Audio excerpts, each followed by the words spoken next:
driver's assessments. What should be included in a driver assessment, and do we need to complete them? Obviously, the answer is yes, we do.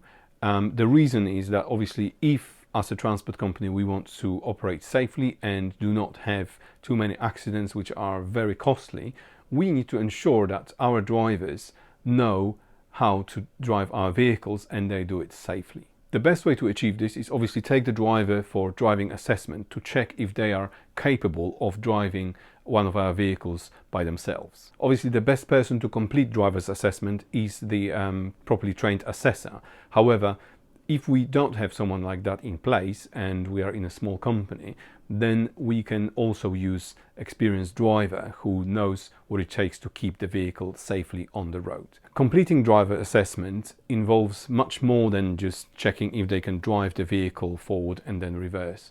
You need to look into their quality of walk-around check, how they use the tachograph, if they know how to do it, if they know how to complete manual entry. Further on the road, you need to be looking at their attitude, how much of a gap they keep from the vehicle in front when they overtake, especially cyclists or other vulnerable road users. Are they able to plan the route ahead?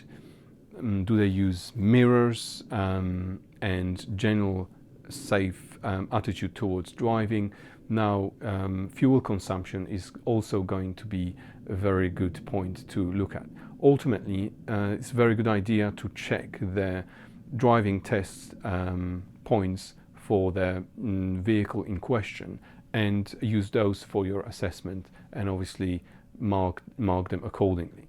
At the end of the assessment, it will be very wise to give an overview of the assessment and point out whether in the assessor's view you would consider the driver to be safe or if there are any issues to address. If there are issues to address, then it's also important to record them and that we support, if we want to still employ that driver, then we need to make sure that we support that driver in achieving the standard that is required.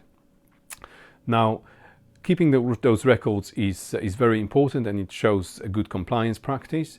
We also would like to advise to take the people for driving assessment after any blameworthy accidents or after a long period of absence is also a very good idea.